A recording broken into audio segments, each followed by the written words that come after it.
हम्म, तो last class के अंदर हमने जो स्टार्ट किया था, हमने ये देखा था कि मेनली क्या होता है कि आफ्टर सिविल डिसोबीडियंट मूवमेंट हमारा गवर्नमेंट बनता है, ठीक है। 28 मंथ्स के लिए हमारा गवर्नमेंट बनता है। बाद में क्या होता है कि क्योंकि ब्रिटिश ने बिना परमिशन या बिना कंसल्ट किए हुए इंडिया को पार्टी बना देता है वर्ल्ड वॉर 2 का, इसलिए बाद में वो लोग बोलते हैं कि ठीक है, हमारी दो डिमांड है, उसको आप पूरा करो। बट जब कांग्रेस उन दोनों डिमांड को रिजेक्ट कर देता है, तो फिर बाद में क्या होता है, कांग्रेस मिनिस्ट्री जो होता है प्रोविंसेस के अंदर वो डिजाइन दे देता है। तो ये सब चीज हमने बहुत डिटेल में पढ़ा था लास्ट क्लासेस के अंदर। तो एक बार ये सिचुएशन था हमारा, ठीक है। देन फिर कांग्रेस का वर्धा में मीटिंग होता है, उसमें क्या क्या सजेशन दिया जाता है वो हमने देखा था ऑलरेडी, ठीक है। फिर उसमें गांधी जी का क्या व्यू होता है, फिर नेहरू का क्या व्यू होता है, फिर बोस साहब का क्या व्यू होता है वो हमने देखा था वहां पे, ठीक है। फिर एक रिजोल्यूशन पास होता है कांग्रेस वर्किंग कमेटी का, ठीक। उस पर गवर्नमेंट का रिस्पॉन्स क्या होता है वो हमने देखा था, ठीक है। फिर मुस्लिम लीग जब ब्रिटिश गवर्नमेंट, ठीक है, जब ब्रिटिश गवर्नमेंट इंडिया वालों का कोई डिमांड नहीं मांगता है मतलब कांग्रेस का, तो फिर बाद में क्या होता है वो लोग रिजाइन दे देते हैं, ठीक। और जिस दिन वो रिजाइन देते हैं उस दिन को Muslim League as a the day of deliverance के नाम से सेलिब्रेट करता है, ठीक है। तो बाद में लिलिंगटन साहब हमारे बोलते, वाइसराय जो होते बोलते भैया आपको डोमिनेंट स्टेटस दे देंगे, ठीक है। बट को खुश नहीं होते, बिकॉज डोमिनेंट स्टेटस का जो डिमांड था वो कहीं ना कहीं 10 साल पहले ही खत्म हो चुका था। अब कंप्लीट इंडिपेंडेंस के लिए 10 साल से ये स्ट्रगल चल रहा था, तो अब उसका कोई मतलब नहीं था, ठीक है। इस बीच में क्या होता है, हमारा पाकिस्तान रिजोल्यूशन हमारा पास होता है लाहौर सेशन में, ठीक। फिर इंग्लैंड के अंदर गवर्नमेंट चेंज होता है, तो गवर्नमेंट चेंज होता है तो कंजर्वेटिव गवर्नमेंट आता है, जो कि इंडिया वालों के साथ किसी भी टाइप का मतलब नेगोशिएशन करने के मूड में नहीं होता है। इसलिए क्या होता है, बहुत ज्यादा सप्रेशन स्टार्ट हो जाता है इंडिया के अंदर। उसी बीच में हमारा अगस्त ऑफर आता है, ठीक है। तो अगस्त ऑफर के लिए नीचे के अंदर क्या क्या था वो सब हमने देखा था, ठीक। कि वाइसराय काउंसिल जो होगा उसको एक टाइप से वाइसराय काउंसिल को एक्सपेंड किया जाएगा, ठीक है। उन्होंने किया भी था, ठीक है।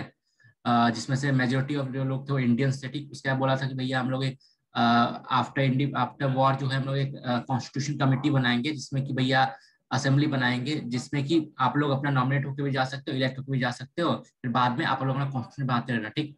लेकिन इंडिया कांग्रेस ने बोला भैया आफ्टर वॉर छोड़ दो, एट प्रेजेंट हमको ट्रांसफर ऑफ पावर चाहिए, एक सेंट्रल गवर्नमेंट चाहिए, ठीक है। और एक मतलब कुछ रिलीफ भी चाहिए एग्जाम्पल, ठीक। लेकिन उन्होंने बोला भैया ऐसा तो चलेगा नहीं, ठीक। तो कांग्रेस ने फिर रिजेक्ट कर दिया डोमिनेट स्टेटस का डिमांड जो अगस्त ऑफर में था, ठीक है। गांधी जी ने इसको बोला था कि इसके कारण और गल्फ हमारा इंक्रीज हो गया, ठीक। फिर गांधी जी क्या होता है, वर्धा के अंदर कमेटी बुलाते हैं, ठीक है। तो वर्क कमेटी बुलाने के क्या होता है, इंडिविजुअल लेवल पे इंडिविजुअल सत्याग्रह लॉन्च करते हैं, ठीक है। मतलब इंडिविजुअल सिविल डिसोबीडिएंट मूवमेंट, ठीक। ये जो मेनली इंडिविजुअल सत्याग्रह होता है उसका मेन मोटिव क्या होता है कि भैया हमको बोलने का अधिकार चाहिए, ठीक है।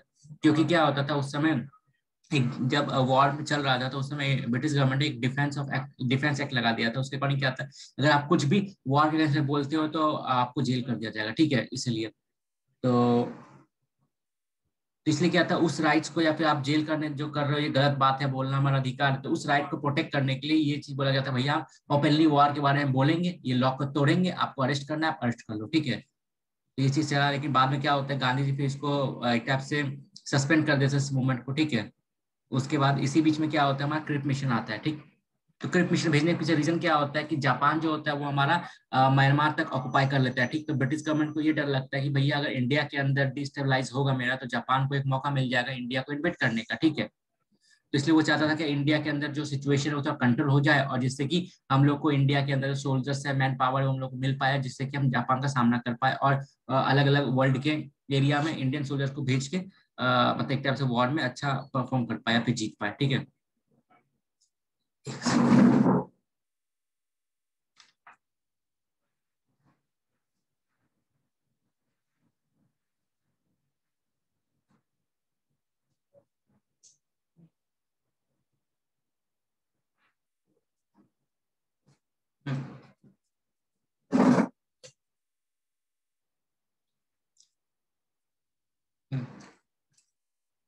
ठीक है।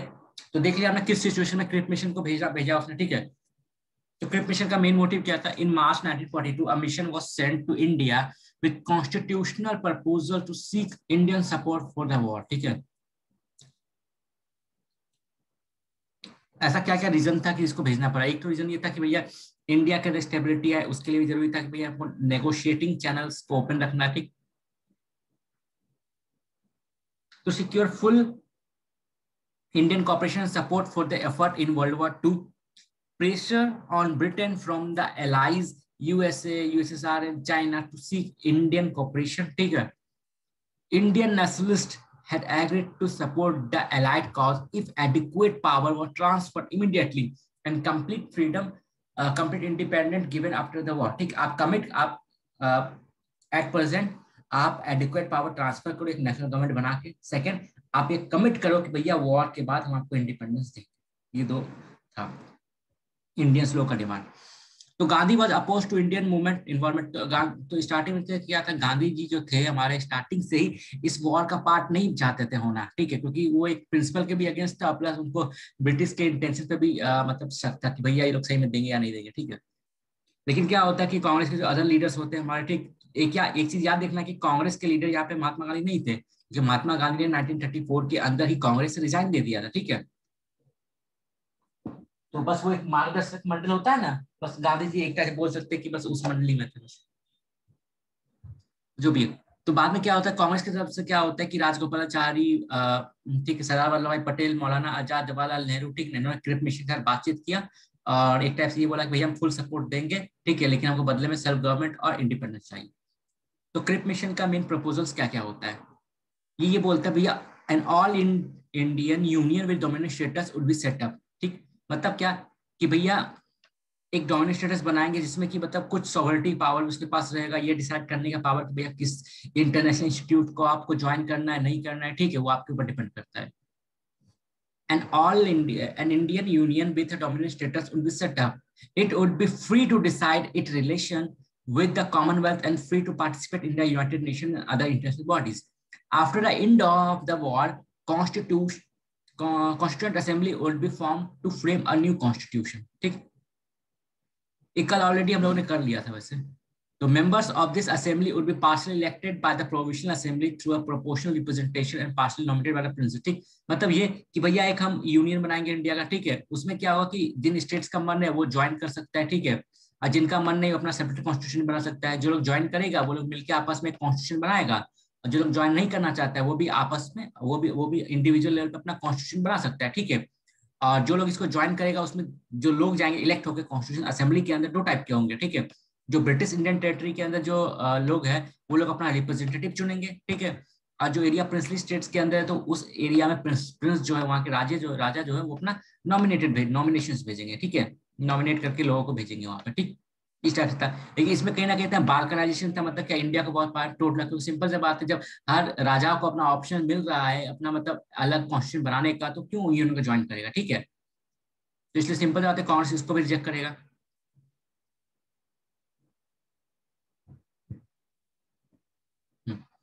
British government would accept the new constitution. तो वही चीज जो बोल रहा है. ठीक है, उसके अलावा क्या था, भैया सब कुछ हम इंडिया के हाथ में दे देंगे, लेकिन डिफेंस और गवर्नर का जो पावर होगा वो जो का त्यों रहेगा. ठीक है, वो ब्रिटिश के हाथ में रहेगा. इसलिए मेनली क्या था, क्रिप मिशन फेल हुआ क्योंकि भैया इसका डिमांड ही ऐसा था कि वो एक्सेप्टेबल नहीं था कांग्रेस के लिए या फिर अदर ग्रुप्स के लिए. Why Cripps mission fail? Cripps mission proposal fail to satisfy Indian nationalist and turned out to be merely a propaganda. Clear, कई नाम का था, कुछ था नहीं रियल में. No middle way was found. ठीक ना, एक तरफ ये बोल रहा है भैया हम आपको कॉलोनियल स्टेटस देंगे, ये बोल रहा है नहीं हमको कंप्लीट इंडिपेंडेंस चाहिए. एक तरफ ये बोल रहा है कि नहीं भैया, ये बोल रहा है कि स्ट्रॉन्ग यूनियन बनना चाहिए जिसमें कि बाल्कनाइजेशन का अधिकार नहीं होना चाहिए. ठीक है, सेपरेट का एक सिंगल होना चाहिए. ये बोलता है नहीं सबको अधिकार होगा. तो कहीं ना कहीं एक टाइप से दो रिफ्ट बन जाता है, मतलब दो एक्सट्रीम पॉइंट बन जाता है जहाँ पे किसी भी टाइप का नेगोशिएटिंग करना या फिर नेगोशिएशन पॉसिबल नहीं हो पाता है. So no middle way was found. Congress moved towards Quit India movement and refused to cooperate in the war effort. तो अब क्या हुआ, पानी सर के ऊपर चला गया. तो गांधी जी ने क्या बोला था, भैया जब तक बातचीत का चैनल मतलब हमारा चालू है तब तक हम बातचीत करेंगे.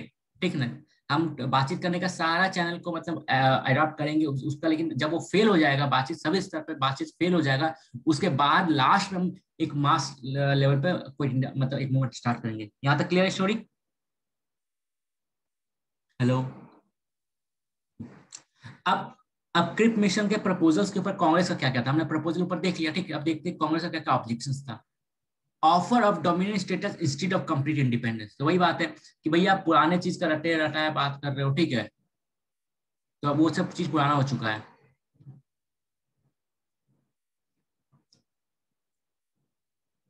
एक न्यू सॉन्ग निकला है जुबिन नौटियाल का, सुना है किसी ने? एक न्यू सॉन्ग निकला है जुबिन का, उसका सुना? उसका स्टोरी ये होता है ना, बचपन में क्या होता है, दो बच्चे होते हैं, ठीक है ना, तो बच्ची लिख के दे देती नहीं, मैं जब बड़ी होंगी तुमसे शादी करूंगा, ठीक है, बच्चा उसी को सच मान के बात करता है, बड़ा होता है, लड़की का जब किसी और से शादी होता है, लड़की का, तो लड़का उसको जाके दिखाता है, देखो देखो तुम्हारे ड्राइंग पेपर में ये लिखा था कि तुम बड़ी होगी तो मेरे से शादी करोगे, ठीक है। तो मतलब क्या, सेम कंडीशन यहाँ पर भी हो रहा है क्या, कि भैया बचपन में मतलब क्या 10-12 साल पहले मैंने बोला था डोमिनेट स्टेटस आप मेरे को दो, आप आज आके मेरे को दिखा रहे पेपर में, देखो हम आपको डोमिनेट स्टेटस देना चाह रहे हैं, तो कोई मतलब नहीं है, तुम पागल हो क्या? ठीक है, बोलना तो मैं कुछ और चाहता था लेकिन बोल नहीं सकता। तो जो भी है, तो वही बात कांग्रेस ने बोला, भैया पागल वागल हो गए हो क्या आप? ये तो 10-12 साल पहले सब खत्म हो चुका है, क्या 10-12 साल पहले का बात आप जाके निकाल के दिखा रहे डोमिनेट स्टेटस का बात? क्लियर है? Representation of the states by nominee and not by elected representative, ठीक। दूसरा प्रपोजल क्या था, या फिर जो दूसरा एक इंपॉर्टेंट कॉन्फ्लिक्ट था कांग्रेस का, एक टाइप से, ठीक है, या जो इशू था क्रिप मिशन का प्रपोजल को लेकर, ये था हमारा कि भैया आप ये बोल रहे हो कि भैया कुछ लोग इलेक्टेड होकर जाएंगे, कुछ लोग नॉमिनेटेड होकर जाएंगे, हम इसके अगेंस्ट में क्यों? क्योंकि हमारा, हम लोग बिलीव करते हैं यूनिवर्सल फ्रेंचाइज के ऊपर, ठीक है, सभी लोग इलेक्ट होकर जाएंगे, इंडियंस जो होगा, जो भी रिप्रेजेंटेटिव जाएगा वहां पे, वो नॉमिनेटेड नहीं होगा, सबके सब इलेक्टेड होना चाहिए, ठीक है। तो representation of the state by nominees and not by elected representatives.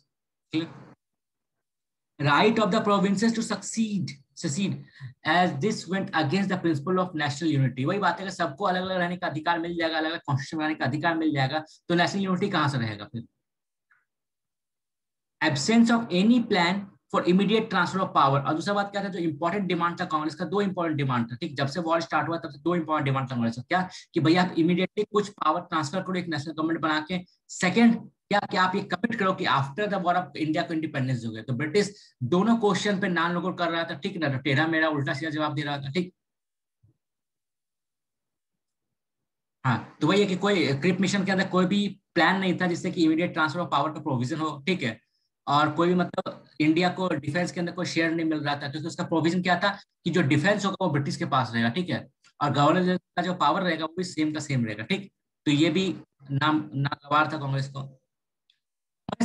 Nehru and Maulana Azad were the official negotiator for the Congress. ये याद रखना क्या, क्रिप मिशन के टाइम में जो कांग्रेस के साइड से जो ऑफिशियल नेगोशिएटर थे कौन थे, नेहरू साहब और आजाद साहब। ये आगे जाके इंडिया में पहले एजुकेशन मिनिस्टर बनते हैं। हम्म। अब मुस्लिम लीग का ऑब्जेक्शन क्या था? अब क्या था, देखो उसके प्रोविजन के अंदर क्या था कि इंडिया क्या होगा कि एक सिंगल यूनियन बनेगा, ठीक है, लेकिन जिसको ज्वाइन करने का मन है वो ज्वाइन कर सकता है, नहीं कर सकता, ठीक है। इस आइडिया के खिलाफ था मुस्लिम लीग, इस प्रोविजन के अगेंस्ट में था कि भैया पाकिस्तान डिमांड यहाँ पे कहाँ है। और भी जो अलग अलग ग्रुप्स थे उनका क्या ऑब्जेक्शन था, जैसे लिबरल, जो लिबरल्स थे, ठीक ना, उनका क्या ऑब्जेक्शन था, consider the succession proposal to be against the unity and security of India. तो वही जो सक्सीड करने का जो प्रिंसिपल है वो कहीं ना कहीं इंडिया की यूनिटी और सिक्योरिटी के अगेंस्ट में जाता है। Hindu Mahasabha criticise the right to seat, ठीक है, इन्होंने भी अलग होने का जो अधिकार था उसको क्रिटिसाइज किया। Depress class thought that partition, क्या क्या हुआ? हाँ, depress classes thought that partition would leave them at the mercy of upper Hindu caste, ठीक। मतलब क्या, डिप्रेस क्लास थे उनका सबसे बड़ा ऑब्जेक्शन ये था, भैया एक बार अगर एक बार इंडिपेंडेंस आ गया, ठीक ना, अगर एक बार आजादी मिल गई तो उसके बाद कहीं ना कहीं हम टोटल जो मतलब पहले के टाइम सिचुएशन था प्री ब्रिटिश इरा के अंदर कि हम लोग टोटल अपर कास्ट हिंदूज के मर्सी के ऊपर थे, उस टाइप की सिचुएशन हमको दोबारा फेस करना पड़ेगा, ठीक है, इसलिए वो लोग भी कहीं ना कहीं इसके प्रोविजन के अगेंस्ट में थे। Sikh objective that partition would take away Punjab from them, ठीक है, सिखों को पता था कि भैया पार्टीशन होगा तो पंजाब का एरिया कटने वाला है, तो वो लोग भी इसके अगेंस्ट में थे। गांधी जी ने इसको क्या कहा, अ post dated cheque drawn on a crushing bank. पहला बात तो ये भैया, आपका फ्रांस ने आपका मतलब जर्मनी ने फ्रांस को ले लिया, ठीक ना, आपके गेट पे दुश्मन खड़ा है, ठीक, और आप ईगो में आके बोल रहे भैया हम ऐसे करेंगे तो ऐसे होगा, ऐसे करेंगे तो ऐसे नहीं होगा, मतलब क्या, यू नीड आवर सपोर्ट। सो वो आपके मतलब यू नीड, आपको चाहिए तो आपके वो एटीट्यूड में भी दिखना चाहिए भैया यू नीड माई हेल्प, ठीक है, लेकिन आपका एटीट्यूड ओनर टाइप का भी है। क्लियर है? मतलब ये आपका आपका एटीट्यूड होना चाहिए, जैसे हम उधार मांगते हैं किसी दिन ना, तो उधार मांगने वाला टाइप का एटीट्यूड होना चाहिए, लेकिन आप दिखा कैसे रहो कि भैया हम दे रहे हैं आपको, ठीक है। क्लियर है? तो एक तो आपका बैंक डूब रहा है, ऊपर से आप ये बोल रहे हो कि भैया हम आप तो मतलब एक चेक साइन करके देते हैं जो आप बाद में ले लेना, ठीक ना। तो ये बात है कि आप तो खुद आप तो खुद अपना कंट्री का हालत आपको पता नहीं कब जर्मनी आपको ऑक्युपाई कर ले, और आप हमको बोल रहे हो कि भैया आफ्टर वॉर हम आपको एक टाइप से इंडिपेंडेंस देंगे, ठीक है। क्लियर है यहाँ तक स्टोरी? Hello hello. ठीक है, अब स्टार्ट करते हैं, ठीक है। तो कल भी मैंने ये क्रोनोलॉजी बताया था, क्या बताया था क्रोनोलॉजी? अगस्त ऑफर होता है, ठीक। अगस्त ऑफर फेल होता है, ठीक है, तो मैं इंडिविजुअल सत्याग्रह स्टार्ट होता है। फिर इंडिविजुअल सत्याग्रह खत्म होता है तो फिर मैं क्या होता है कि क्रिप मिशन आता है, ठीक है। फिर क्रिप मिशन मेरा फेल होता है तो मेरा क्विट इंडिया मूवमेंट स्टार्ट होता है। तो हम लोग देखने वाले हैं क्या, क्रिप मिशन मेरा फेल हुआ, अब क्विट इंडिया मूवमेंट स्टार्ट होगा मेरा। After Cripp's departure, Gandhi framed a resolution calling for British withdrawal and a non-violent non-cooperation against any Japanese invasion. ठीक है, मतलब ये क्रिप मिशन जब चले जाता है इंडिया से, ठीक है, फेल हो गया, ठीक है, कोई फायदा नहीं हुआ, जब चले जाता है यहाँ से, तो गांधी एक रेजोल्यूशन बनाते हैं, ठीक है, कि भैया हम लोग, ठीक, ब्रिटिश को बोलते हैं भैया ब्रिटिश आपको छोड़ना पड़ेगा, बहुत हो गया, ठीक ना, बहुत दिन आपने रह लिया, आपको जाना पड़ेगा, ठीक है, ब्रिटिश भैया अपना बोरिया से बांधो, अब जाओ, ठीक है, अब आप क्विट इंडिया, इंडिया को आप क्विट करो, क्लियर है। और वो यही बोलते हैं साथ में क्या, कि अगर इन फ्यूचर मान लो जापानीज इन्वेजन होता है इंडिया के अंदर, तो हम लोग उस इन्वेजन के अंदर भी ऐसा नहीं कि हम फायदा उठाएंगे ब्रिटिश गवर्नमेंट का उनके साथ मिलकर, ठीक है, जापानीज के साथ, हम उस जापानीज फोर्सेस का भी, ठीक है, नॉन वायलेंट नॉन कोऑपरेटिव से उनका भी सामना करेंगे। क्लियर है ये चीज? मतलब क्या कि ब्रिटिश को क्लियर क्लियर मतलब इंडिकेशन दिया, भैया बहुत हुआ, ठीक ना, आप इंडिया को क्विट करो, ठीक। और सेकंड साइड क्या, जापानीज को क्या मतलब एक टाइप से एक और रिजोल्यूशन पास हुआ, उसमें ये बोला गया कि कल को अगर जापानीज फोर्स इंडिया को इन्वेड करता है तो ऐसा सिचुएशन में हमें ऐसा नहीं कि ब्रिटिश अगर कमजोर है, ब्रिटिश सेकंड में कुछ हुआ तो हमें उसका और मतलब मौके का फायदा उठाना चाहिए, ठीक ना, हमें उस समय जापानीज फोर्सेस का भी नॉन कोऑपरेशन नॉन वायलेंट तरीके से, ठीक ना, उनका सामना करना चाहिए। क्लियर है? Congress Working Committee meeting at Varda in 1942 accepted the idea of a struggle and passed a resolution demanding complete independence from the British government. ठीक है, तो 1942 वर्धा के अंदर कांग्रेस वर्किंग कमेटी का एक मीटिंग होता है जिसमें ये रेजोल्यूशन पास किया जाता है कि भैया ब्रिटिशर्स अब हमें कंप्लीट इंडिपेंडेंस चाहिए, now you have to go. Draft proposal massive civil disobedient if the British did not succeed to the demand, ठीक है। तो मतलब इसमें ये बोला गया था भैया अगर ब्रिटिश इंडिया को एग्जांपल से मतलब छोड़ नहीं रहा है, एग्जांपल नहीं छोड़ जा रहा है, तो हम एक मास लेवल पे सिविल डिसोबीडियंट मूवमेंट स्टार्ट करने वाले हैं। Clear? However, it proved to be controversial within the party, ठीक है। तो क्या होता है, लेकिन ये प्रपोजल इतना ज्यादा हार्श होता है या फिर स्ट्रिक्ट होता है ना, कि पार्टी के अंदर इसका कंट्रोवर्सी क्रिएट हो जाता है, फिर बाद में क्या होता है, लीडर्स लाइक तो बात देखो ये अब क्या उसने क्लियरली बोल दिया भैया आप ब्रिटिश अगर आप इंडिया छोड़कर नहीं जा रहे हो तो मास लेवल पर सिविल डिसोबीडियंट स्टार्ट करेंगे, ठीक है। तो नेचुरल सा बात है, जब भी कोई प्रपोजल पास होता है, जरूरी तो नहीं ना हर पार्टी के अंदर 100 सबके सब लोग उस पर एग्री करें, तो कुछ लोग होते हैं जो डिसएग्री करते हैं, ठीक है। डिसएग्री किया था, उन्होंने क्या किया, उसमें से एक इंपॉर्टेंट पर्सन कौन थे हमारे, राजगोपालाचारी, ठीक है। Leader like Rajagopalachari quit the Congress over this decision and so did some local and regional level organisation. Clear है? क्योंकि वो लगता है मास मूवमेंट हमको नहीं करना चाहिए अभी, ठीक है, जो भी चीज है, उनको लगा कि आइडियोलॉजिकल डिफरेंस हो रहा है हमारा, इसलिए उन्होंने कांग्रेस को छोड़ दिया राजगोपालाचारी साहब ने, ठीक है। ये कांग्रेस छोड़ दिया, इनका रोल अभी खत्म नहीं हुआ है, इनका अभी 2 रोल और इम्पोर्टेंट बाकी है अभी। ये मद्रास के अंदर सीएम भी बने थे, ठीक है, वो हमने देखा था जब इलेक्शन हुआ था तो कांग्रेस का 1937 के अंदर, ठीक है। ठीक है, क्लियर स्टोरी? हेलो। हाँ, तो अब देखते हैं क्या कि मतलब ये जो क्विट इंडिया मूवमेंट स्टार्ट हुआ था उसका रीजन क्या क्या था स्टार्ट करने का स्ट्रगल, ठीक। पहला तो क्या, failure of the Cripps mission to solve the constitutional deadline expose Britain unchanged attitude, ठीक है। क्रिप मिशन में जब मतलब क्रिप मिशन जब हमारा फेल हो गया, इस टाइप का कॉन्स्टिट्यूशनल तो मतलब जो डेडलॉक चल रहा था हमारा कि ट्रांसफर पावर लेके इंडिया का सपोर्ट पाने को लेकर, ठीक है, इंडिया वालों को एक टाइप से कॉन्फ्रेंस में लेने के लिए, तो जब क्रिप मिशन हमारा फेल होता है तो इंडियंस को क्लियर हो जाता है या फिर जो इंडियन लीडर्स होते हैं क्लियर हो जाता है भैया ब्रिटिश का एटीट्यूड अभी भी चेंज नहीं हुआ है, वो अभी भी मास्टर वाला एटीट्यूड अडॉप्ट करके बैठा हुआ है, ठीक है। वो हमको चाहता है एज ए एलाई हम उसका हेल्प करें, लेकिन वो एलाई मानने को तैयार नहीं है, वो हमको एज अभी भी खुद को मतलब एज अ मास्टर ही ट्रीट कर रहा है, ठीक है, तो उसका एटीट्यूड प्रॉब्लम है, उसका एटीट्यूड अभी भी चेंज नहीं हुआ है, ठीक। Action because of rising price and shortage of rice and salt, जो कंडीशन वर्ल्ड वार वन के टाइम मतलब फेस हुआ था, वर्ल्ड वार वन के बाद फेस हुआ था, ठीक, जिस कंडीशन में हमारा फेस स्टार्ट हुआ था नॉन कॉपरेशन मूवमेंट, लगभग यहाँ पर भी था, ठीक है। Because of war price rise हो रहा था, राइस का शॉर्टेज हो रहा था, मतलब बेसिक चीजों का शॉर्टेज हो रहा था, ठीक है, इसलिए प्राइस राइज कर रहा था हमारा। News of suffered by British, दूसरा बात चीज क्या है कि ब्रिटिश हर जगह मार खा रहा था, एग्जाम्पल हार रहा था, उसका न्यूज भी लोगों के अंदर जब आ रहा था तो लोगों के अंदर भी ये मतलब एक तरह से ये आया कि भैया हर जगह ब्रिटिश हार रहा है, ठीक है, तो यहाँ से भी हम लोग थोड़ा स्ट्रगल करते थे, ब्रिटिश को आराम से हरा सकते हैं, ठीक। तो लोगों का एक तरह से जो अंदर से सेल्फ मोटिवेशन था वो भी बहुत ज्यादा बढ़ गया था।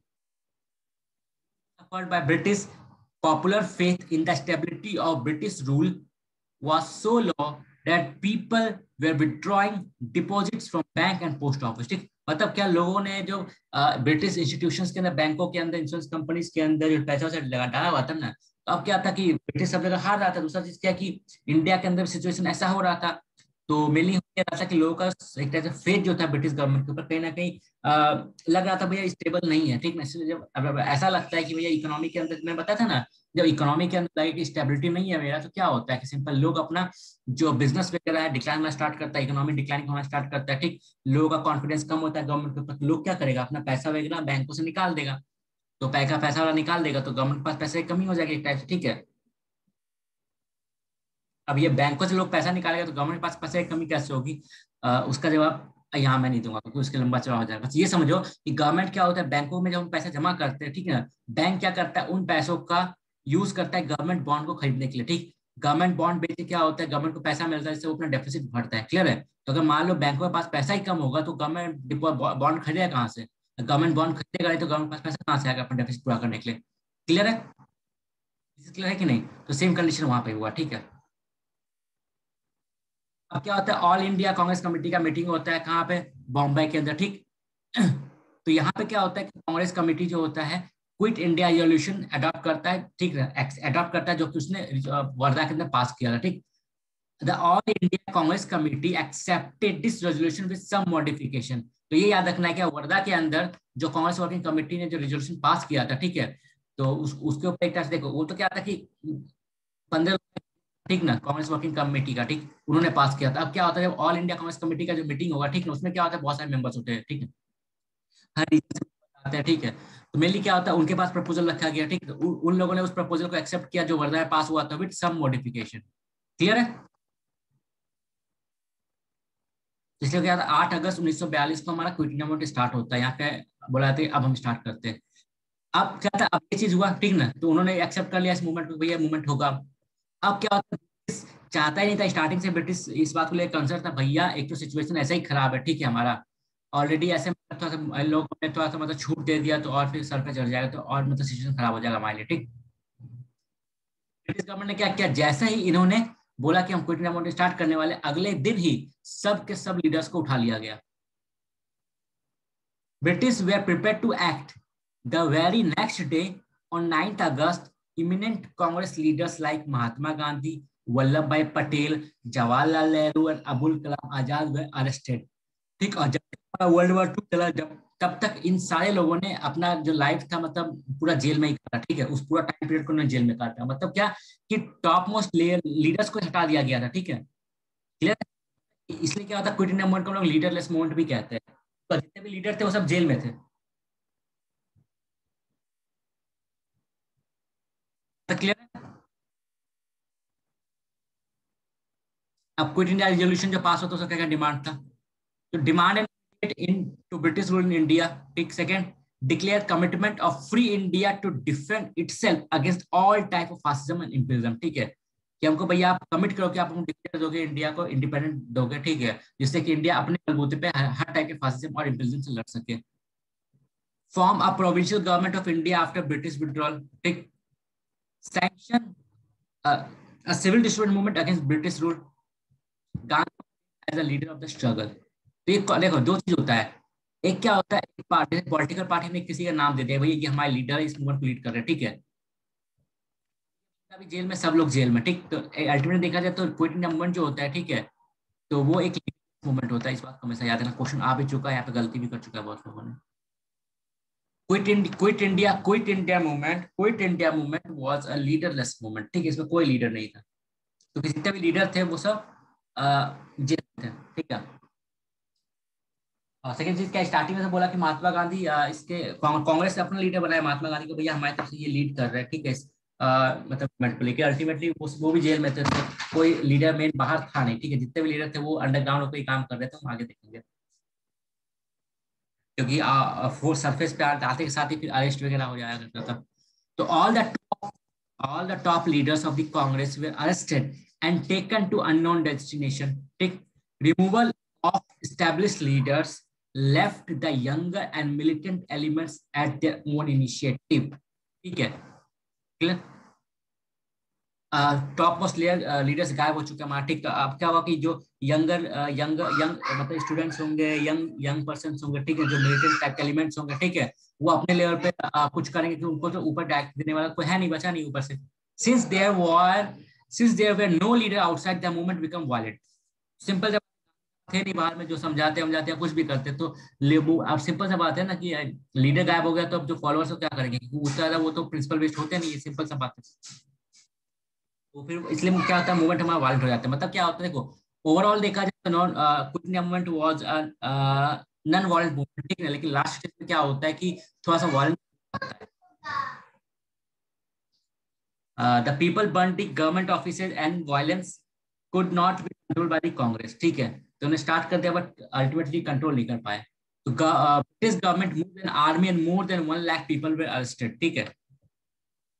During this period, the contact of the leaders with the masses were cut off.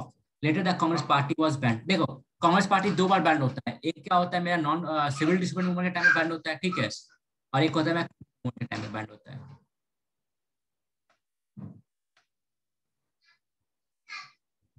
During the period, the Congress, the contact of the leaders with the masses were cut off, क्योंकि सब जेल में, created sympathy for the cause among the population। तो इतना कुछ होगा, देख रहा है कि ब्रिटिश गवर्नमेंट इतना सप्रेस कर रहा है, हमारे गांधी जी को अरेस्ट कर लिया, हमारे नेहरू जी को अरेस्ट कर लिया, पटेल साहब को अरेस्ट कर लिया, ठीक ना, उधर से राजेंद्र प्रसाद को अरेस्ट कर लिया, ठीक है, तो सिंपल सी बात है, लोगों के अंदर एक वो होगा, और जाके सिंपैथी क्रिएट होगा, और लोग और ज्यादा भावनाओं में और आएंगे आगे, मतलब वॉलेंट हो जाएंगे।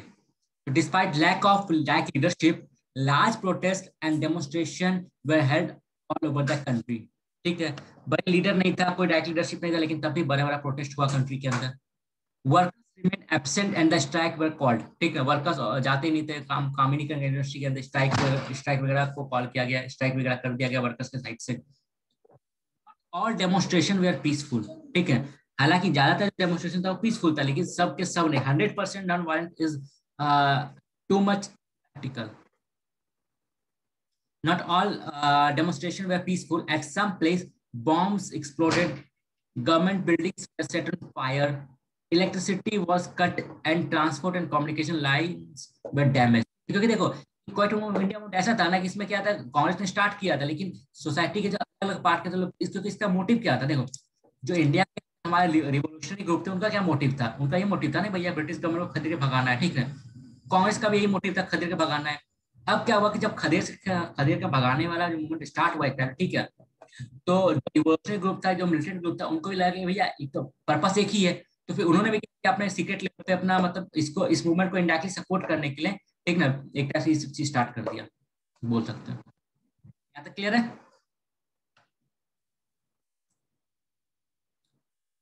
Public attack symbol of British authority, hoisting national flags, ठीक है, पब्लिक बिल्डिंग को आग लगाना, सत्याग्रही offered themselves to arrest, bridges were blown off, railway tracks were removed, and telegraph lines were cut. This kind of activity was most intense in Eastern UP and Bihar. ठीक है? Students responded by going on strike in school and colleges. ठीक? Participating in procession, writing and distributing illegal news. ठीक है? पत्रिकाज and acting as agent of underground network. Student लोग जो थे वो क्या करते थे, स्कूल कॉलेज में स्ट्राइक करते थे, ठीक है, उसके बाद प्रोटेस्ट वगैरह भी करते थे, ठीक, उसके बाद जो जो गवर्नमेंट ने जो चीज न्यूज वगैरह को बैन करते थे या फिर राइटिंग को बैन करते थे, पैम्पलेट को बैन करते थे, उसको ये लोग अपने लेवल पर लिखते भी थे, डिस्ट्रीब्यूट भी करते थे, ठीक है। और जो लीडर अंडरग्राउंड लीडर्स थे उनका एक टाइप से क्या बोल सकते हैं, ये नेटवर्क, अंडरग्राउंड नेटवर्क का स्पाई नेटवर्क टाइप का भी हेल्प करते थे ये लोग, ठीक है। Workers went to strike in many places, In rural West Bengal, Quit India movement was fueled by new war taxes and forced rice export. ठीक है, तो बंगाल का सिचुएशन ऐसा था कि यहाँ पे राइस का प्रोडक्शन ज्यादा होता था, लेकिन ब्रिटिश क्या करता था, क्योंकि वर्ल्ड वार हो रहा था, ठीक, उनको अपना आर्मी के लिए चाहिए था मटेरियल, खाना पीना, तो एक्सपोर्ट कर दिया जाता था राइस वगैरह। तो उसके कारण भी वेस्ट बंगाल में अलग स्ट्रगल स्टार्ट हुआ था 1946 के टाइम में। इसको हम लोग शायद तेभागा मूवमेंट कहते हैं, देखेंगे बाद में। हमने ऑलरेडी जब लोग पीजेंट मूवमेंट कर रहे थे कि 1/3 डिमांड किया जाता पहले, ठीक है, 50%, 1/3 आप डिमांड करो। अंडरग्राउंड एक्टिविटीज क्या क्या हुआ था, तो अंडरग्राउंड एक्टिविटीज वही होता है कि देखो सरफेस पे आओगे तो पुलिस अरेस्ट कर रहा है सब कुछ, तो मतलब सामने आके काम करना इज नॉट पॉसिबल, ठीक है। तो वैसे सिचुएशन में क्या होता है कि हमारे राम मनोहर लोहिया साहब, जयप्रकाश नारायण साहब, अरुणा आसिफ अली, उषा शर्मा, बिजू पटनायक, सुचित्रा कृपलानी, इन सब लोगों ने क्या हुआ, अंडरग्राउंड एक्टिविटीज किया, ठीक है, या फिर अंडरग्राउंड रह के अपना पैम्पलेट करना, नेटवर्क करना, मतलब कैसे एक्टिविटीज को बढ़ाना है, कैसे क्या काम करना है, वो सब चीज इन्होंने अंडरग्राउंड किया। इसमें सबसे इंपॉर्टेंट क्या है, उषा शर्मा। उषा शर्मा ने क्या किया, एक अंडरग्राउंड रेडियो स्टेशन स्टार्ट किया बॉम्बे के अंदर।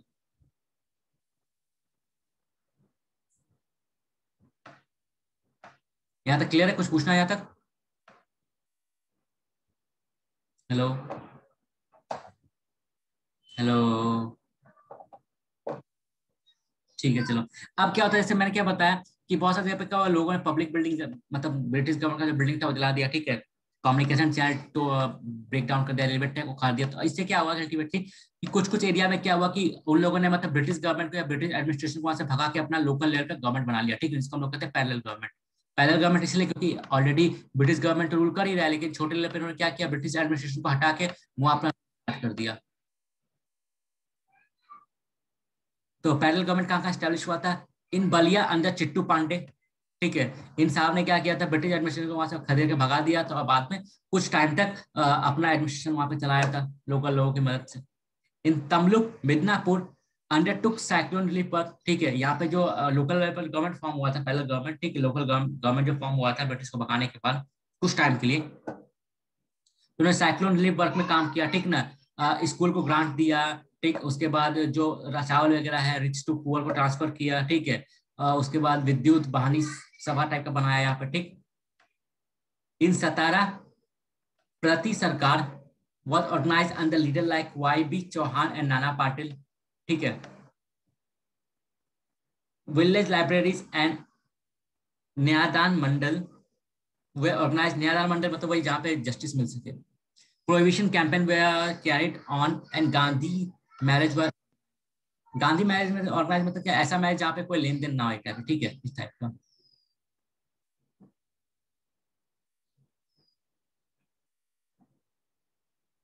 ठीक है, तो ये चीज क्लियर हुआ कि क्विट इंडिया मूवमेंट के टाइम में क्या होता है कि बहुत सारे प्लेसेस पे क्या होता है, पैरेलल गवर्नमेंट फॉर्म होता है, मतलब लोकल गवर्नमेंट फॉर्म होता है, ठीक है, कुछ टाइम के लिए, जब तक कि ब्रिटिश एडमिनिस्ट्रेशन वहां से गायब होता है। बट एक बार जब ब्रिटिश अपना री बुला लेता है, तो इन सारी जगह पे वापस से ब्रिटिश एडमिनिस्ट्रेशन फंक्शन करना स्टार्ट कर देता है। क्लियर है यहाँ तक? हेलो, ठीक है, चलो फिर आगे बढ़ते हैं। अब देखते हैं क्या कि पार्टिसिपेशन जो आया था क्विट इंडिया मूवमेंट के अंदर, किन किन लोगों ने पार्टिसिपेट किया था, सोसाइटी किस किस वर्ग ने, किस किस पॉलिटिकल पार्टी ने पार्टिसिपेट किया था। Active help was provided by businessman, ठीक, बिजनेसमैन लोगों ने क्या किया, डोनेशन भी दिया, शेल्टर भी दिया, ठीक है, और मटेरियल हेल्प भी किया। क्लियर। स्टूडेंट लोगों ने भी हेल्प किया, ऊपर भी हमने देखा था क्या, लोग प्रोटेस्ट भी करते रहे, ठीक है। उसके बाद एक अंडरग्राउंड जो नेटवर्क चल रहा था उसका एजेंट भी बनते थे, स्पाई सिस्टम का पार्ट थे, ठीक, वो लोग, ठीक है। सिंपल विलेजर्स, विलेजर्स ने कैसे हेल्प किया, by refusing information to authority, जो लोग इन्फॉर्मेशन मांगने आते थे ब्रिटिश ऑफिशियल्स, तो उनको गलत इन्फॉर्मेशन देते थे या फिर मना कर देते थे इन्फॉर्मेशन देने से, ठीक है। फिर ट्रेन के पायलट ने, ड्राइवर्स ने, पायलट ने कैसे हेल्प किया, वो लोग क्या करते थे मेनली, क्योंकि गवर्नमेंट ऑफिशियल्स थे तो उनको पता होता था कि भैया गवर्नमेंट क्या काम करने वाला, नहीं करने वाला, ठीक है। तो वो लोग क्या काम करते थे कि मतलब वो इन्फॉर्मेशन पास करते थे, ठीक। उसके अलावा जो मिलिटेंट्स को एक टाइप से, जो रिवोल्यूशनरी ग्रुप्स को जो बॉम्ब वगैरह चाहिए, जो अदर मटेरियल चाहिए, ठीक है, वो भी एक टाइप से वो सप्लाई करते थे, क्योंकि उनको कोई शक भी नहीं कर पाता था इसीलिए। गवर्नमेंट ऑफिशियल्स इंक्लूडिंग पुलिस, जो, हाँ, पुलिस वाले भी, ठीक है, तो गवर्नमेंट ऑफिशियल जो थे, पुलिस डिपार्टमेंट के लोग, वो भी जो रिवोल्यूशनरी ग्रुप्स थे उनके साथ मतलब एक सिंपैथी रखते थे, वो लोग भी क्या करते थे, जो सीक्रेट इन्फॉर्मेशन होता था वो एक्टिविटीज को मतलब बता दिया करते थे, ठीक है, कि भैया देखो देखो पुलिस आने वाला है यहाँ पे, ठीक है, इससे को लोग पहले वहां से भाग जाए, पुलिस जब वहां जाए तो कुछ नहीं मिले उन लोगों को। क्लियर। तो सोसाइटी के हर वर्ग ने वहां पार्टिसिपेट किया। खा लो तुम, खा लो। अरे पापा बोले ना मेरा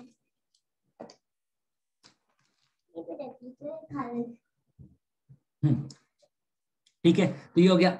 वुमेन्स लोग का पार्टिसिपेशन बहुत था। Women's specially schools and college girls actively participated and included Aruna Asif Ali, Suchitra Kripalani and Usha Mehta. ठीक है, तो इन सब लोगों ने जो वुमेन्स थी, जो उन्होंने भी बहुत बढ़ चढ़ के हिस्सा लिया यहाँ पे, चाहे वो स्कूल की लड़कियां हो, चाहे कॉलेज की लड़कियां हो, चाहे मतलब आफ्टर कॉलेज, ठीक है, जो भी हो, तो सभी टाइप के फीमेल्स ने यहाँ पे पार्टिसिपेट लिया था। कुछ कुछ इंपॉर्टेंस का नाम यहाँ दिया हुआ है। उषा मेहता का तो हमने देखा कि उन्होंने बॉम्बे में और रेडियो स्टेशन चलाया था अंडरग्राउंड होकर। ठीक है, वर्कर्स वेंट ऑन स्ट्राइक देखा है। इवन सम जमींदार पार्टिसिपेटेड, कुछ जमींदार ने भी पार्टिसिपेट किया था। ठीक, there were no communal clashes during the movement. ये इंपॉर्टेंट चीज है, ठीक है, ये एमसीक्यू में आ भी चुका है कि क्विट इंडिया मूवमेंट के टाइम में कोई भी कॉमनल क्लासेस नहीं देखा गया था। ठीक, प्रिंसली स्टेट्स शोड अ लो की रिस्पांस, क्योंकि प्रिंसली स्टेट्स को पता क्या था भैया कि अगर ब्रिटिश गवर्नमेंट जाएगा, इंडिया को इंडिपेंडेंस मिलेगा, ठीक, इंडिपेंडेंट मिलेगा, इंडिया का कल को इंडिपेंडेंट होता है तो मेरा एग्जिस्टेंस खतरे में होगा। ठीक है, इसलिए ज्यादातर जो प्रिंसली स्टेट्स था उन्होंने सपोर्ट नहीं किया, कुछ कुछ ने किया, जैसे बड़ौदा का देखा था हमने। ठीक है, ये सब का example. In this struggle, the common people displayed unparalleled heroism and militancy. ठीक है, The repression they faced was the most brutal. मतलब बॉम्ब बरसाया गया, लाठी चार्ज हुआ, एग्जाम्पल फायरिंग हुआ, मतलब बहुत कुछ हुआ, लेकिन तब भी लोग टस से मस नहीं हुआ, उनका सामना किया लोगों ने। The movement established the truth that it was no longer possible to rule India without the wishes of Indians. तो ये जो मूवमेंट हुआ क्विट इंडिया मूवमेंट के टाइम में, ब्रिटिश गवर्नमेंट ने सब कुछ झोंक दिया लोगों को शांत करने में, फिर भी जब कंट्रोल नहीं कर पाया तो ब्रिटिश गवर्नमेंट के दिमाग में एक चीज क्लियर हो गया, क्या कि भैया अब इंडिया को रूल करना पॉसिबल नहीं है बिना इंडिया वालों के विशेष के। तो उनका विशेष क्या है कि भैया अब हम आपको रूल करने का अलाउ नहीं करते, आपको जाना पड़ेगा, तो we have to accept the fact that we have to go. इसलिए क्या होता है, क्विट इंडिया मूवमेंट के बाद क्या होता है, जो ब्रिटिश का एटीट्यूड होता है चेंज होता है, और वो लोग डोमिनेट स्टेटस का जो जिद होता है उसको छोड़ के कहीं ना कहीं इंडिपेंडेंट इंडिया कैसा होगा उसके स्ट्रक्चर बारे में बातचीत करना स्टार्ट कर देता है। क्लियर यहां तक? लेकिन अब ऐसा नहीं होता कि मतलब क्विट इंडिया मूवमेंट हो रहा था सबने उसको सपोर्ट किया, ऐसा भी नहीं था। हाँ भैया, हाँ भैया, वो तो हमने वो तो ऑलरेडी ऊपर देख लिया ना हमने, तो वो चीज तो कि इंटरनेशनल प्रेशर तो था ही, इंटरनेशनल प्रेशर था ही, नो डाउट। ठीक है, इंटरनेशनल प्रेशर में खासकर यूएसए का ज्यादा प्रेशर था। ठीक है, जो बोल सकते हैं हम लोग, क्योंकि वर्ल्ड वॉर 1 के बाद में क्या होता है ना कि देखो हम लोग ऐसा मतलब सिंपल सा टाइमलाइन है क्या कि वर्ल्ड वॉर 1 के पहले पहले क्या था कि जो यूरोपियन कंट्रीज था, खासकर ब्रिटेन और जर्मनी, ठीक ना, ब्रिटेन तो बहुत टाइम पहले से सुपर पावर था। ठीक है, बाद में क्या तो टक्कर देते हैं, जर्मनी सुपर पावर बन जाता है, तो दो सुपर पावर कंट्री इमर्ज होकर आता है यूरोप में। तो इसको बोल सकते हैं क्या, प्री फर्स्ट वर्ल्ड इरा में जो था डोमिनेंस किसका था, यूरोप का था। ठीक है, लेकिन वर्ल्ड वॉर 1 के बाद से क्या होता है कि जो वर्ल्ड के अंदर डोमिनेशन होता है ना, मतलब डोमिनेशन, वो स्टार्ट हो जाता है यूएसए का। ठीक है, वो हम देखेंगे कैसे, बाद में जब वर्ल्ड हिस्ट्री करेंगे तो वहां देख लेंगे कैसे। ठीक है, तो उसका यूएसए का स्टार्ट हो जाता है। ठीक है, अब क्या होता है जब वर्ल्ड वॉर 2 खत्म होता है, ठीक, तो दो कंट्री के बीच में मिलिट्री टसल होकर स्टार्ट होता है, क्योंकि दो कहीं ना कहीं इक्वल हो जाता है एक टाइप से यूएसएस और यूएसएसआर के बीच में। ठीक है, इसलिए क्या होता है सब उसको हम लोग क्या बोलते हैं कि आफ्टर सेकेंड वर्ल्ड वॉर से लेकर, ठीक, आफ्टर सेकेंड वर्ल्ड वॉर से लेकर टिल 1991 तक हमारा जो वर्ल्ड होता है वो बाइपोलर होता है। ठीक है, मतलब दो सुपर पावर रहता है। ठीक है, लेकिन 1991 के बाद क्या होता है, हमारा वर्ल्ड यूनिपोलर बन जाता है, मतलब क्या एक ही ध्रुव बचा है power, super power USA undisputed. ठीक है, लेकिन यूएसए भी क्या होता है 2008 के ग्लोबल क्राइसिस के बाद क्या होता है, उसका पावर डिक्लाइन करना स्टार्ट होता है और चाइना का पावर इंक्रीज करना स्टार्ट करता है। इसलिए आज के टाइम में क्या बोलते हैं कि वर्ल्ड हमारा फिर बाइपोलर होते जा रहा है। ठीक, वो सब हम देख लेंगे बाद में। तो यहाँ पे क्लियर हुआ तो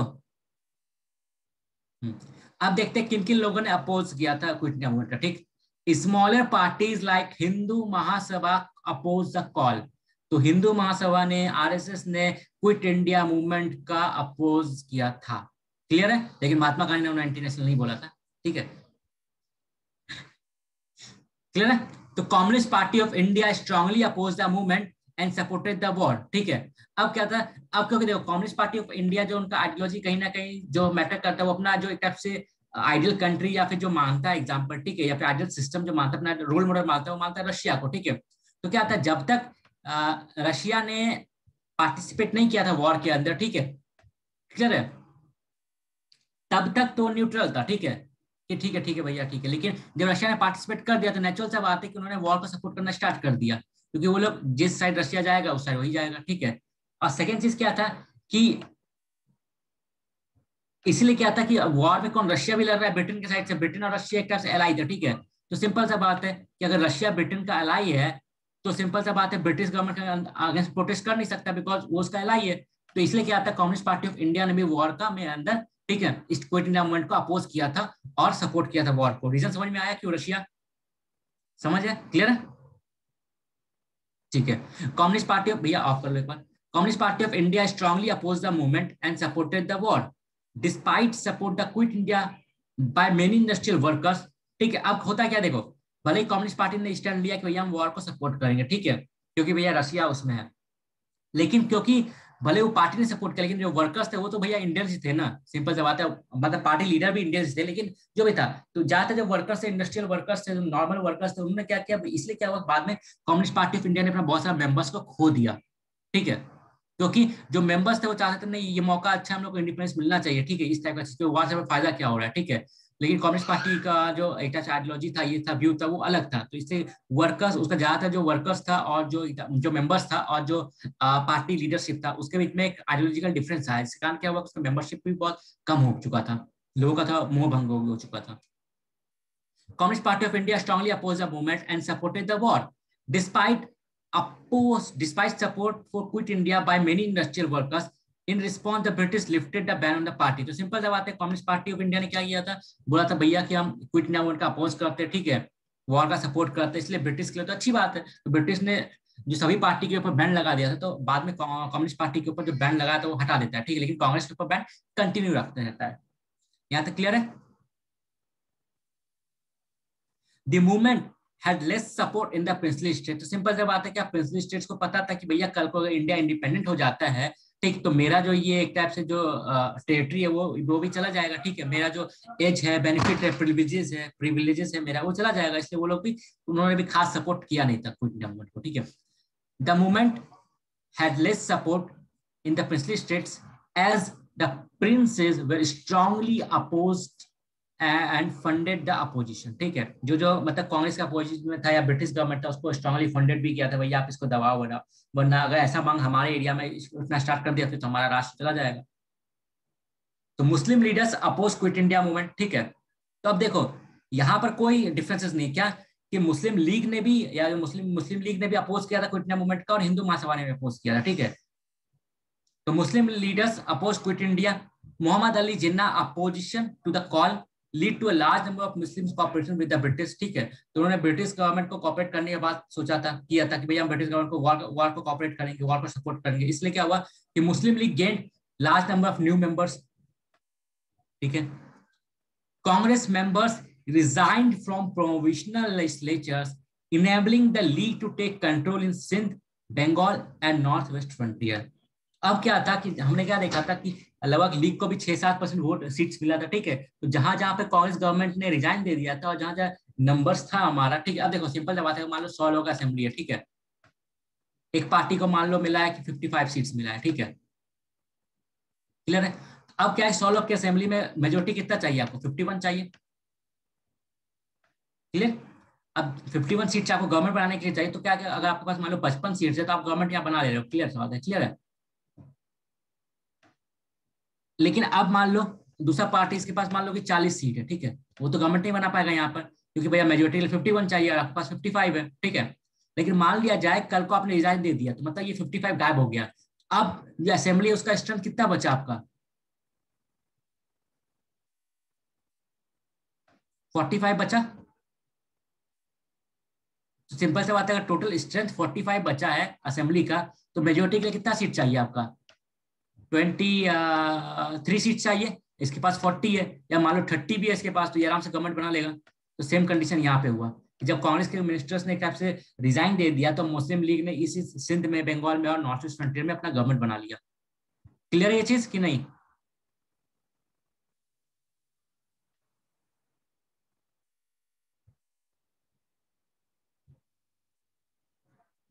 nationalist had a very little international support, कुछ ज्यादा इंटरनेशनल सपोर्ट था नहीं जो भी था। अब गवर्नमेंट ने रिप्रेशन के लिए क्या क्या काम किया देखते हैं। इतना सब कुछ होगा तो गवर्नमेंट तो चुपचाप बैठेगा नहीं ना, क्योंकि उसको शांति चाहिए इंडिया में, वरना अगर इंडिया में शांति नहीं रहेगा तो बगल में जापानीज आ चुका है म्यांमार के अंदर, वो हमला कर देगा। ये सारा जो पीरियड था 1942 का, ये सभी वो सेम पीरियड था जब जब बोस साहब जापानीज फोर्स के साथ म्यांमार तक पहुंच चुके थे। क्लियर है? तो यहाँ पे जो हम लोग बोल रहे हैं ना कि म्यांमार में जापानीज आ गया था, तो रियल में क्या था, वो जापानीज प्लस बोस साहब का कोई मतलब जो इंडियन नेशनल आर्मी था उनका फोर्स आ चुका था। क्लियर है? इज इट क्लियर और नॉट? हेलो? ठीक है। अब गवर्नमेंट ने क्या क्या चीज यहाँ पे किया, although martial law was not applied the repression was severe. ठीक है, मार्शल लॉ का अप्लाई होता है सिविल डिस्ट्रीब्यूशन के टाइम में लॉन्च होता है। ठीक, लेकिन यहाँ पे क्या था कि मार्शल लॉ तो अप्लाई नहीं हुआ, लेकिन जो रिप्रेशन हुआ था, जो सप्रेस किया गया, वो हैवी मतलब किया गया। ठीक है, agitating crowd they lathi charge, tear gas and fired upon. ठीक, the number of those killed estimated at 10,000। Military took over many cities. ठीक है, पुलिस ने भी बहुत बहुत सारे सिटीज को मतलब अपने कंट्रोल में ले लिया। Rebellious village were fined heavily in many villages. ठीक, जिन विलेजेस ने एग्जांपल से मतलब जो एग्जांपल तौर पर देखा जाए, जिन विलेजेस ने इंफॉर्मेशन देने से मना किया, या फिर जो जिन्होंने मतलब सपोर्ट किया, ठीक है, मूवमेंट को, या फिर वैसे एरिया जहाँ पे पहले गवर्नमेंट बन चुका था पहले, ठीक है, अब ब्रिटिश ने बाद में उनको ऑक्युपाई किया, तो उन एरिया पे हैवी फाइन लगाया गया। ठीक है, इन 1943 अब क्या था, अब देखो ब्रिटिश गवर्नमेंट ने क्या किया, इतना सारा फोर्स अप्लाई कर रहा है प्रोटेस्ट के अगेंस्ट में। ठीक है, तो क्या होता है, क्योंकि ब्रिटिश गवर्नमेंट सारा फोर्स अप्लाई कर रहा है, ठीक है, तो ब्रिटिश गवर्नमेंट के अगेंस्ट में महात्मा गांधी ने फिर फास्ट अनटू डेथ किया था आगा खान जेल के अंदर पुणे में। क्लियर है? तो ये याद रखना कि महात्मा गांधी का जो फास्ट यहाँ पे हुआ था, वो हुआ था क्या, ब्रिटिश गवर्नमेंट के वायलेंस के खिलाफ हुआ था। इससे पहले जितना हमने देखा था कि उसमें क्या हुआ था, महात्मा गांधी जब भी प्रोटेस्ट किया तो क्या हुआ था, अपना कोई डिमांड मंगवाने के लिए एक बार पुणे में किया था। ठीक है, जब पुणे पैक्ट हमारा हुआ था, उसके बाद हमारा जो नॉन कोऑपरेशन मूवमेंट हुआ था, उसके बाद जो फास्ट किया तो क्या हुआ, क्यों हुआ था, अपने खुद के फॉलोअर्स को शांत करवाने के लिए हुआ था। ठीक, लेकिन यहाँ पे जो फास्ट कर रहे हैं महात्मा गांधी, वो कंप्लीटली अलग है। यहाँ पे क्या है, ब्रिटिश गवर्नमेंट के वायलेंस के अगेंस्ट में यहाँ कर रहे हैं। In February 1943 Gandhi was imprisoned at the Aga Khan palace in Pune. ठीक, यहीं पर उनकी वाइफ का भी डेथ हो जाता है। Gandhi's wife Kasturba Gandhi and his personal secretary Mahadev Desai died in month and Gandhi health was failing। तो उनका खुद का मतलब वाइफ का भी डेथ हो चुका होता है। ठीक, उनका खुद का हेल्थ भी खराब होता है, लेकिन इसके बाद भी वो 21 दिन का फास्ट करते हैं to condemn violence. The fast was directed against the violence of the state. ये इंपॉर्टेंट याद रखना है, क्या, the fast was directed against the violence of the state. ठीक ना, ये सब चीज पढ़ते हुए ये याद रखना है क्या कि 1934 के बाद से महात्मा गांधी का कांग्रेस के साथ कोई लिंकेज नहीं था ऑफिशियली। तो इन्होंने रिजाइन कर दिया था कांग्रेस के बाद। वो जो भी कर रहे थे अपने इंडिविजुअल कैपेसिटी के ऊपर कर रहे थे, या उनका नाम के मतलब जो भी था। ठीक है, तो क्लियर यहाँ तक, the fast was directed against the violence of the state. Clear? इस फास्ट से फायदा क्या हुआ आखिर, public moral was raised, public का मोरल रेज हो गया कि हमारे लिए वो इतना कर रहे हैं, इतनी तबियत खराब है, फिर anti British feeling was heightened, लोगों के अंदर और गुस्सा भर का। British on the account of his health, health already health खराब था। ठीक है, और फास्ट कर रहे तो नेचुरल से बात है, उनको लगा कि भैया अगर कल को अगर मान लो गांधी जी फास्ट करे तो ऐसे ही हेल्थ खराब है। ठीक है, लगभग 60 क्रॉस कर ही चुके हैं, 60 कितना होगा मतलब जो भी एज था, तो 45 इधर हो गया और 31 इधर, तो अप्रॉक्स 70 प्लस। हाँ मतलब 70 प्लस ऑलरेडी एज हो चुका है इनका, 75 ऑलरेडी क्रॉस कर चुका है। ठीक है, 75 ऑलरेडी हो चुका है, ऐसे में कुछ हो जाता है, ऑलरेडी हेल्थ खराब है, 75 एज हो चुका है, 21 दिन का फास्ट हो चुका है, और ऐसे में ऑलरेडी डेथ हो जाता है किसी रीजन से, तो भैया मतलब मेरा तो लेनी का देनी पड़ जाएगा, इसलिए फिर ब्रिटिश गवर्नमेंट इनको छोड़ दिया। क्लियर है? British release Gandhi on account of his health. Bye early 1944 India was mostly peaceful again. Clear है? अब समझ में आ गया 1944 तक क्या हुआ इंडिया के अंदर। तो यहाँ पे, हाँ भैया, तो यहाँ पे हमारा क्विट इंडिया मूवमेंट स्टार्ट हो जाता है। अब आगे गांधी बाहर आ चुके हैं, अब जो सारा खेल और गेम होगा ना, अब सारा जो गेम होगा वो होगा क्या, अब देखो यहाँ ब्रिटिश का एटीट्यूड भी चेंज हो गया होगा क्या, कि पहले क्या था, ब्रिटिश एटीट्यूड क्या देखने को मिलता था भैया, कि वो लोग होता है भैया हम आपको डोमिनेंट स्टेटस देंगे, ठीक है, कोई ट्रांसफर ऑफ पावर नहीं करेंगे, ये सब चीज होता था। लेकिन क्या हुआ, अब वर्ल्ड वॉर खत्म हो चुका है, ठीक, ब्रिटिश गवर्नमेंट का अपना ही हालत खराब हो चुका है, ठीक है। वो टोटल अब कहीं ना कहीं देखा जाए तो अमेरिकन, जो यूरोपियन कंट्रीज था, अमेरिकन इम्पैथी के ऊपर डिपेंड करने लगा, ठीक है। एग्जाम्पल वो हम देखेंगे, मार्शल प्लान आएगा वहां पे, वो देखेंगे मार्शल प्लान क्या होता है, मेनली यूएसए क्या होता है। आपको देखो यूरोपियन कंट्रीज ने क्या होता है, आपस में लड़ के अपना बहुत पैसा बर्बाद कर लिया होता है, ठीक है। और दूसरा चीज क्या होता है, वॉर जब होता है ना, तो वॉर लड़ने के लिए पैसा चाहिए, अपना हथियार खरीदना पड़ता है, ठीक है। और ये बहुत बार क्या होता है, किसी भी कंट्री पर इतना सफिशिएंट पावर नहीं होता है, इतने मास लेवल पे वॉर हुआ, वो अपना खुद का पैसा से उसको अफोर्ड कर पाए, तो वैसे सिचुएशन क्या होता है, वो लोन लेता है, ठीक है, क्लियर। और तो लोन प्रोवाइड कौन करेगा, यूएसए प्रोवाइड करवाएगा, ठीक। डिफेंस इंडस्ट्रीज कहाँ पर है, यूएसए में डेवलप है डिफेंस इंडस्ट्रीज, मतलब क्या, यूएसए का सिंपल भैया, यूएसए ये बोलता है भैया हमसे पैसे लो और हमसे हथियार खरीदो, ठीक है, मतलब हम आपको पैसे दे रहे हैं, ठीक, उस पैसे से आप मेरा हथियार खरीद लो, क्लियर है। ये सिचुएशन था। तो क्या यूएसए को बहुत फायदा हुआ, फर्स्ट वर्ल्ड वार वन में भी, वर्ल्ड वार टू में भी, ठीक है। तो सफिशियंट, वो एक सुपर पावर इमर्ज होकर निकला। बाद में क्या होता है, उसको पता होता था भैया मैंने इस को पैसे को लोन दिया है, पैसा दिया है, अगर ये कंट्री का सिचुएशन खराब हो जाता तो मेरे को पैसा कल को मिलेगा या नहीं मिलेगा, ठीक है। इसलिए क्या हुआ कि ऐसा सिचुएशन ना आए, उनका कंडीशन खराब और ना हो, इसलिए क्या उन्होंने फाइनेंशियल पैकेज दिया अंडर मार्शल प्लान। वो हम लोग देख लेंगे वर्ल्ड हिस्ट्री के लेक्चर में। यहाँ तक क्लियर है। इसलिए क्या होता है, यूरोपियन कंट्रीज का या फिर ब्रिटेन का हालत खराब हो जाता है, ठीक, तो उसका खुद का कंट्री नहीं संभाल रहा था, तो इंडिया क्या संभालेगा, इतना एक तो ऑलरेडी स्टेबिलिटी खत्म हो चुका है यहाँ पे, डिस्टेब्लिशमेंट आ चुका है यहाँ पे, ठीक है। तो ऑलरेडी ये एक बताए क्या से इंडिया कहीं ना कहीं उनके लिए एक टाइप से बर्डन बनना स्टार्ट हो चुका था, ठीक। तो फिर वह सिचुएशन में फिर उनका एटीट्यूड चेंज होता है, और वो फिर जहां पर एक टाइप से डोमिनेंट स्टेटस का मांग बोलते थे हम देंगे, अब वो क्या बोल रहे हैं भैया, अब हमको कंप्लीट इंडिपेंडेंस देने वाले हैं, लेकिन इंडिपेंडेंस कैसा होगा उसके बारे में आइए बातचीत कर लेते हैं, क्लियर है। यहाँ तक क्लियर है कहानी, ठीक है। आगे आगे का अगले क्लास में देखेंगे हम लोग, ठीक है।